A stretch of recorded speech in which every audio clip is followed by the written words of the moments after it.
Hello, this is Mr. Fordham, and you are listening to the review for the Progressivism poster.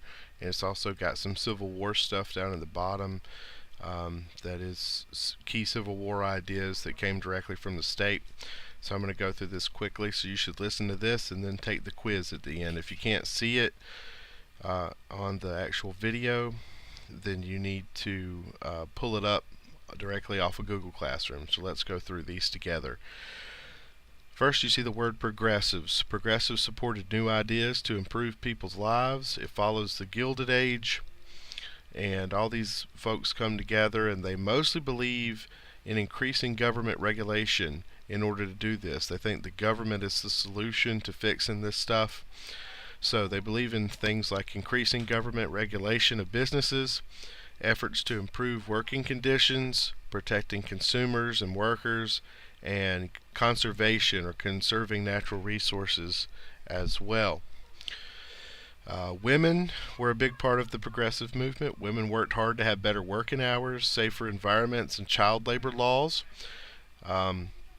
Jane Addams was one of the early women who was involved in the progressive movement, and she started the Hull House, which is a settlement house, and the settlement house movement was popular in the United States, and it was basically to help out folks who were down on their luck. They would provide them with health care and housing and food and even job training and things like that until they got back up on their feet and they could stay there.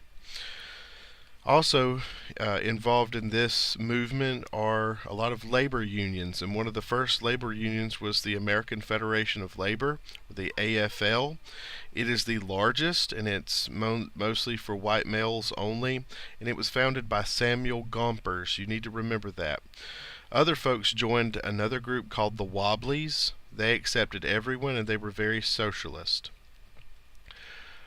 Progressives also opposed political bosses and tyranny, and some ways they did this was a lot of reforms that came out of this time, and these four reforms are our progressive reforms. The initiative is where signatures are gathered to force a public vote, kind of like a petition. A referendum is where the public votes on an issue. A recall is actually an election. It's where people can vote a bad politician out of office. And then the 17th Amendment was a big progressive thing. It was the direct election of senators. Next we have Eugene V. Debs, who organized the American Railway Union, or the ARU. And they did the Pullman strike against the railroad companies in Chicago. And President Grover Cleveland was involved, and he ordered the army to stop the strike by the ARU. So that was very important. So remember, Debs is a labor union for the ARU, and he's related to the Pullman strike. The Triangle Shirtwaist Factory fire happened in New York City in 1911. 146 people died. 123 of them were women. And the problem was that they were up on several floors high, and there were no extra ways out. They locked them in. The windows all had bars on them, and they were scared that the young ladies who worked there were going to steal things. Well, when the building caught on fire, they had no way to get out. So this changes regulations on buildings and businesses. Now we have fire alarms and sprinkler systems and things like that. A lot of reporters and journalists got on board with the progressive movement. They're what we call muckrakers. So think of them raking up the muck, raking up the corruption. Okay, so Upton Sinclair wrote The Jungle, which is a novel about the meatpacking industry, and it was really meant to get people's sympathy for the poor immigrants that would move in and work in these places. But it really just grossed everybody out, and they saw how bad the meatpacking industry was. So the FDA was created, the Food and Drug Administration, to make sure that everything was okay.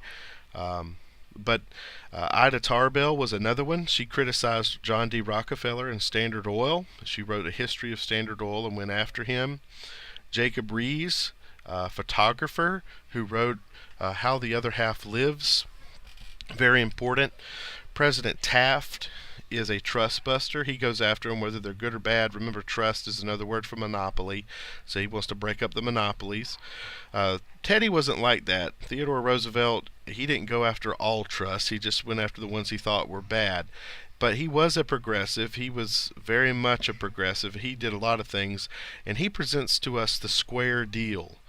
And it's based on the 3 C's: conservation, consumers, and corporate greed. So he wants to have a conservation movement, which is, the national park movement with Yellowstone and Yosemite. And he wants to conserve natural resources. Consumers, that's you and me. He wants to protect consumers, and he wants to go after corporate greed. He also had a very distinct foreign policy where he said speak softly and carry a big stick.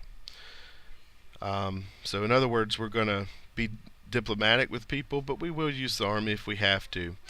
He also has a moment where he breaks with tradition. He leaves the Democrat Party and becomes a bull moose, or he starts the Progressive Party, or the Bull Moose Party briefly. He had also been famous in the Spanish-American War. He led a group called the Rough Riders, and they won at San Juan Hill and helped the Cubans. The Roosevelt corollary to the Monroe Doctrine. Remember, the Monroe Doctrine basically told the Europeans to stay out of our hemisphere. But the corollary, that word corollary means to add. Roosevelt corollary means that we will also get involved here in this hemisphere if people don't behave themselves. So we're the sheriff over here in this particular part of the world. He also had the Panama Canal made, which is very good for business. If you scroll back up to the top and look at that poster, it says the robber barons are key monopolies. Rockefeller, John D. Rockefeller, had Standard Oil. Andrew Carnegie had U.S. Steel.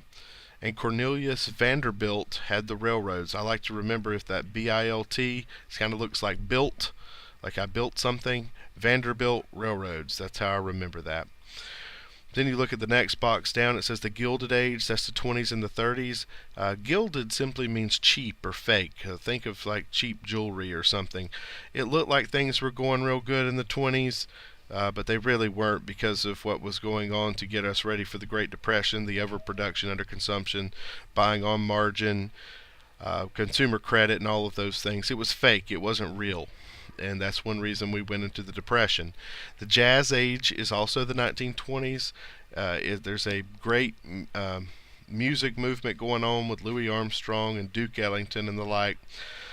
Harlem Renaissance is a renaissance of African American writing and poetry and that sort of thing, and it starts in Harlem, which is around New York, and people like Langston Hughes and W.E.B. Du Bois are a big part of that. The box under that, just a reminder that Thomas Edison invents the light bulb, and Alexander Graham Bell the telephone. So I think of, when a telephone rings, the bell is ringing on it, and especially an old one, so Bell telephone. All right. Then looking at our key Civil War ideas, for the North we have Abraham Lincoln as the president. He was from Illinois, had been a representative, and he is elected president of the United States 1860, and he becomes president in 1861 to 1865. His election in 1860 is one of the causes of the American Civil War. He appointed Grant as the commanding general of the armies. He issued the Emancipation Proclamation, which freed all the slaves in territories not in rebellion. That is, in territories that are in rebellion. So those that are not in rebellion, like the border states, like West Virginia, they got to keep their slaves. He supported the 13th Amendment to the Constitution. Don't forget our Reconstruction Amendments. It's the 13th, 14th, 15th Amendment. 13 freed the slaves, 14th gave them citizenship, and the 15th gave them the right to vote. Ulysses S. Grant graduated from the Military Academy at West Point, won first using victories, the major one at Vicksburg, which is the turning point in the West, and he becomes leader of the Army. William Sherman is his right-hand man. He destroys Atlanta and does the March to the Sea in Georgia.